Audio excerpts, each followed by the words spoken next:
Hi everyone, I'm Zach Reinhardt, here to review the new Shinsei Kamattechan album, Natsu Install.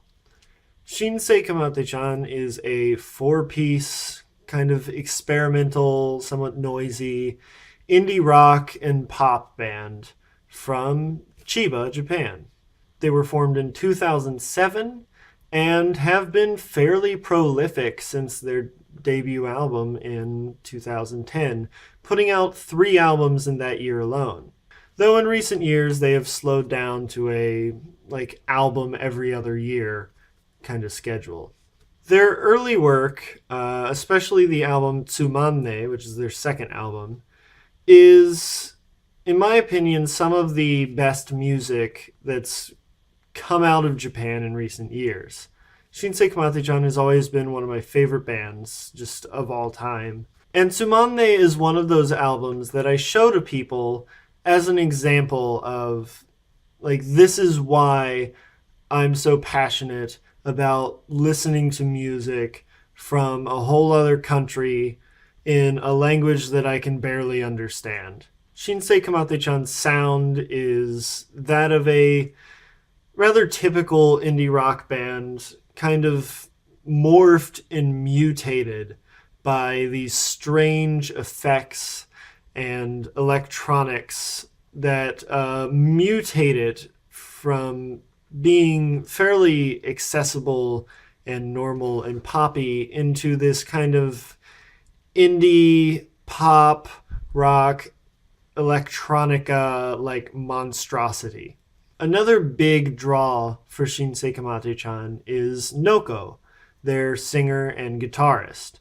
Noko is, in my opinion, the most entertaining and interesting frontman I've seen in a band since Poly6.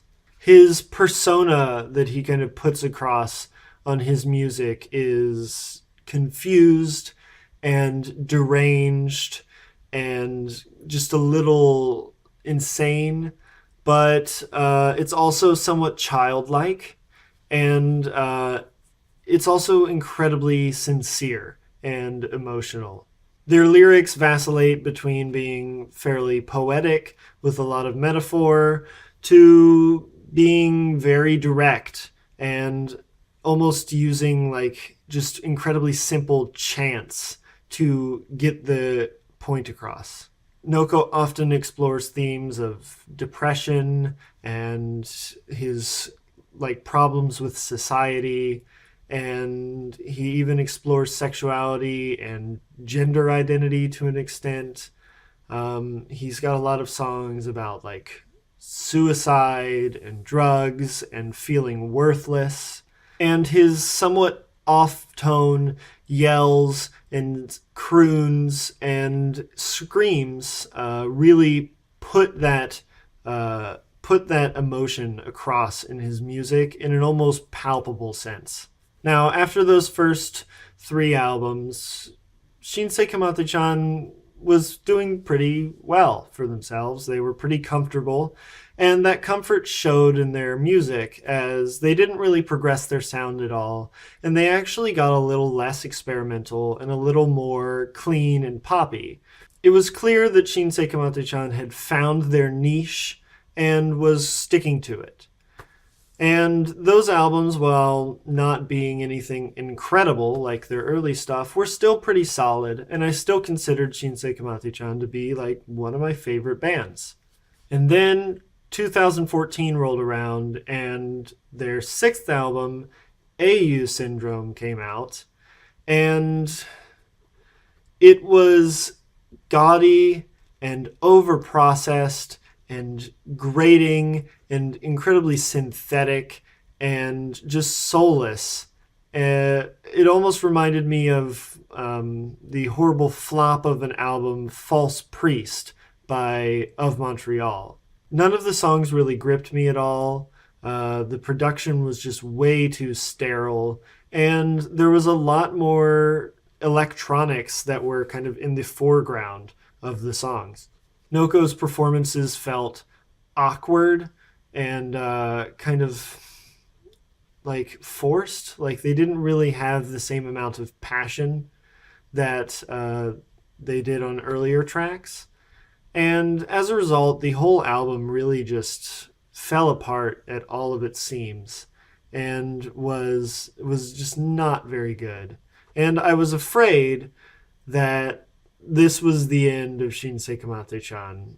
I was afraid that they would just march forward making albums that are from bad to mediocre and occasionally having a good single every once in a while.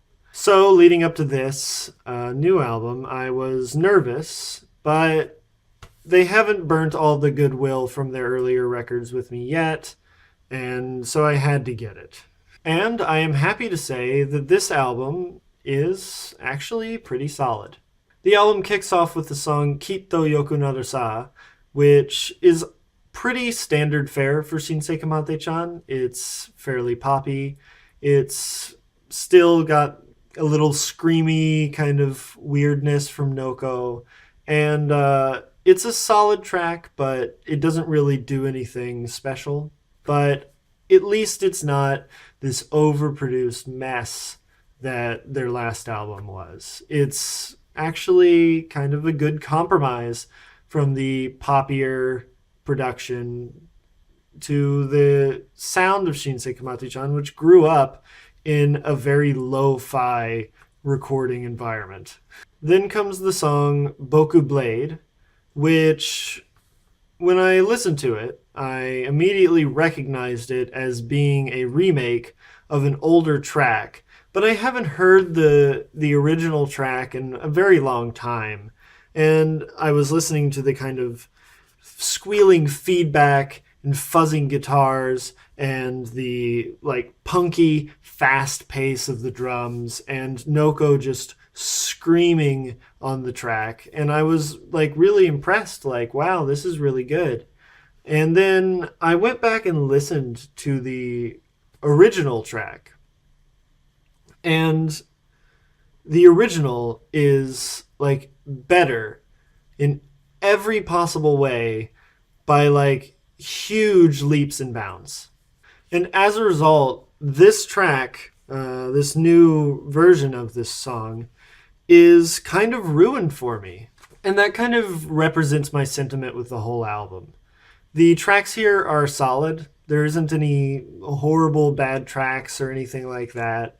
Everything is pretty, on point, but nothing's really anything special.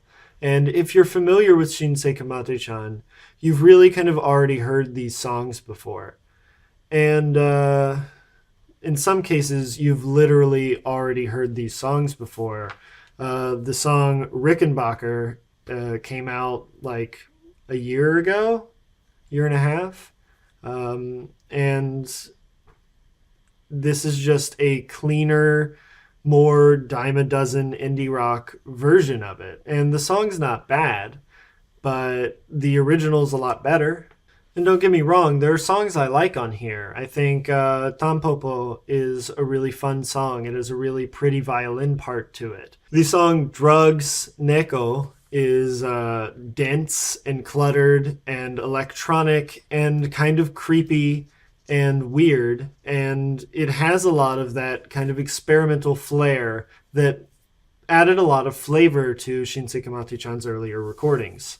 The one remake of a track on here that I think really works and benefits from the cleaner production style is the song Romance, which is also probably my favorite track on the album. The original was lo-fi and the vocals were constantly peaking. And while that usually works for Shinsei Kamattechan, I think that this cleaner production style really does this song a lot of justice, as it is kind of a ballad. The lyrics are simple and use like a blunt instrument to get the emotion that Noko is trying to convey across. And it works quite effectively. The song is, like I said, a little bit of an acoustic ballad almost, but the vocals are delivered really well. There's still a bit of that lo-fi kind of grit to the sound, and is the one remake on here that I think actually is better than the original.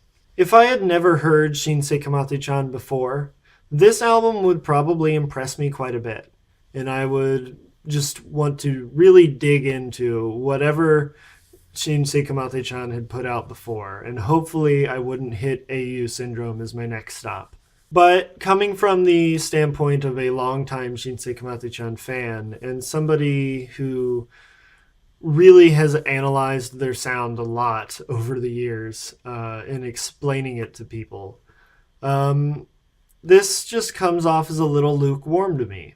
I'm just a little bit disappointed that there isn't more to this album. The album is solid. There's no bad tracks, like I said, and there's actually some fairly catchy choruses and some good moments on here, but nothing is really special. Nothing's really incredible.